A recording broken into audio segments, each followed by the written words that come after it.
the government did a very poor job in trying to push these amendments through the Parliament. It gave the Parliament less than 2 weeks to consider these bills, and noting that the Australian government is a minority government with the support of a couple of independents to retain power, they took a very brave step to trying to ram these amendments through. And what a surprise, after less than a week of debate, the Media Reform Packages were withdrawn, and going to an election in 6 months' time, the government has said that those reforms are no longer government policy. So it's back to the drawing board. Done a lot of work on wanting to identify how we can improve the regulatory structure, but at this stage there's no clear path forward. This slide here is to, I guess, give a bit of context in terms of my role in talking about media industry, where my core role is to do with advertising. We have worked very closely with all sectors of the industry, and over the recent years certainly worked very closely with the Australian Press Council in regard to dealing with complaints about social media, particularly where there's a blurring between content and advertising. So there is a connection what I do in my normal work to this sort of activity. The last bit I want to touch upon is a little bit about the social media impact. Australia has certainly embraced that in a significant way, and a key slide I just wanted to jump to is of the major sites that are most popular within the Australian community. 5 of the top 10 are news-related sites. So clearly the broadcast media, the news, and moving to online social media is a key issue in the future. That's all from me. Thank you very much.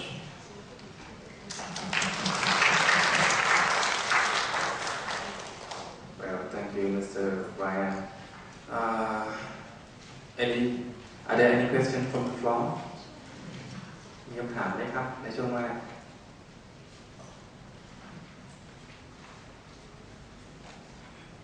Yeah, if anybody has a question, you can make a question after our 3 speakers have already presented.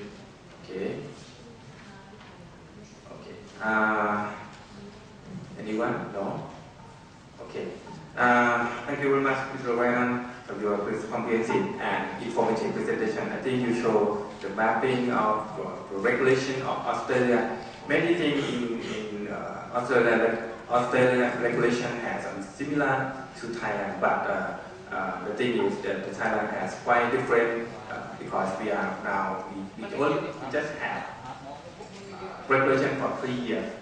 As we have ABDC just was established in last 3 years, so we have many things to learn about regulation system from many countries that have a long-term running this regulation. And now we will move to the next speaker, Mr. Chris Panatwala, our next speaker. He might like to add other world viewpoints from Europe and UK from Ofcom experience. He will show us the types of regulation, difference between self-regulation, co-regulation, and statutory. Mr. Chris, are you good? Yeah, okay. The floor is yours.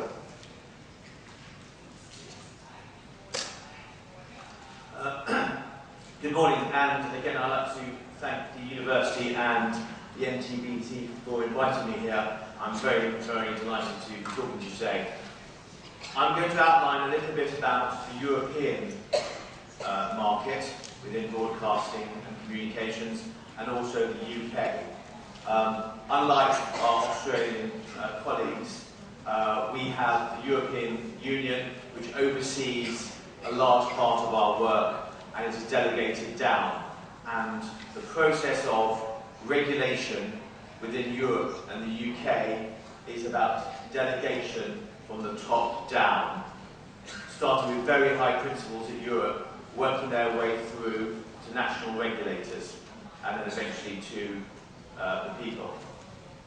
So a little bit about the European framework. As I said, Europe sets top-level priorities, but it's the actual nations that implement their local national policies. There was one important European bit of legislation called the Audio-Video Media Services Directive. And this is the cornerstone of the audio-visual policy and gets changed every 15-20 years. It covers all television, not radio, but importantly what is referred to as TV-like services, otherwise quite often known as video on demand. And that is quite unusual in the world. European nation-states, member states, then have their own independent statutory regulators. So, the key principles about European communication policy, the first is free movement of European television programmes. You should be able to receive in your nation state, without interference, any television programme from another country. Alongside that is the protections that are required for citizens. Europe has rules around protection of minorities, right to reply, prevention of incitement, crime, hatred, but also ensure some sort of positive regulation around cultural diversity and European quotas. And what do I mean by European quotas? There are a requirement to encourage broadcasters to produce programmes in their own country. So what the European Union does is define who regulates and what gets regulated. The main focus is commercial, because it's about free movement. And it could be cornflakes, it could be tuna, this happens to be programmes. And programmes might be more important in certain ways, in certain things like freedom of expression, but there's also issues around the free market. And they require there to be a free market within Europe with regard to advertising, sponsorship, and other commercial issues. The starting point, though, as I mentioned, which is different from tuna and cornflakes, is freedom of expression. That's what differentiates programmes and advertising from everything else.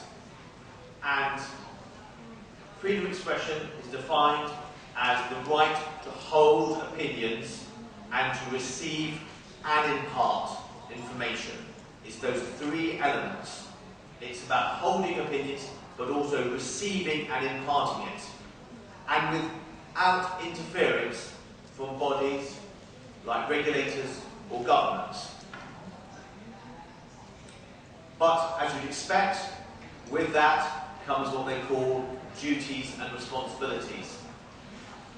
So you're allowed to impart and inform opinion, but you have to do so with responsibility. And that is areas like incitement, crime, disorder, national security. Now, of course, everyone's interpretation of those different duties is different. And I'll come back to this again and again over the next 2 or 3 days. It's not the laws that you have, it's how you implement them. It's how you do the balancing act between freedom of expression and duties and responsibilities. So, in Europe, we have a long tradition of public service broadcasting. And each member state has their own public service broadcasting stations. And these are often financed through different ways. Sometimes directly through governments, sometimes through a levy, like the BBC, for instance, and sometimes other forms of subsidy, such as reduced spectrum, cost of spectrum. But, as you imagine, as you've gone from the 1950s, from 2 or 3 public service broadcasters, to now where you have hundreds, there are competition issues. And what Europe requires is that there is, as far as possible, a level playing field. And the market is not skewed by these subsidies that are given to other broadcasters. And there's this constant balancing act between ensuring you have culturally diverse public service broadcasters which benefit the citizen, but as well as let the market thrive and have competition. And as a consequence, we have state aid rules. State aid rules ensure that those channels which are deemed to be public service broadcasters do not influence the market in such a way as to stop competition. And therefore, when you assess whether public service broadcaster is affecting the market, you look at the number of factors. And that is whether it has a disproportionate effect on the market, what is the impact on the competitors, and you ensure this phrase which is called is not overcompensated. So, for instance, the BBC does not get too much over a period and put other people, other broadcasters, other providers of content in a position of negative impact. So, what does the UK market look like? The United Kingdom itself has a rich history in public service broadcasting, and it has 4 main providers, all of which are slightly different. So we have the BBC, which is the main national broadcaster, set up by charter, but independent. Independent of government, independent of parliament, and that's set out in law. It's a large organisation of around 22,000, has a huge reputation in news and journalism.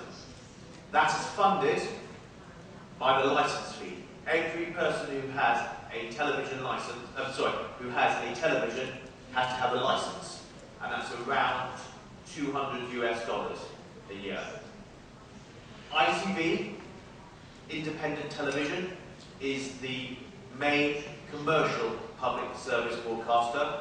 It's privately owned, privately run, totally commercial. Its subsidy was that it used to get spectrum, access to the nation at reduced or little cost. That, of course, is changing as satellite and digital television takes over. Channel 4 is again a different model. It is publicly owned but privately run. So statute sets out the sort of areas it needs to cover, which is diverse programmes aimed at people who would otherwise not get those sort of programmes. It has a relatively low audience share of around 7%, but it is privately run. It's commercial. And Channel 5 is our newest and smallest public service broadcaster and has a relatively limited amount of public service obligations around origination, which is ensuring that programmes are made within the UK, news and current affairs. The BBC covers television, online and radio. Ofcom, the regulator, licenses everybody else other than the BBC and has more than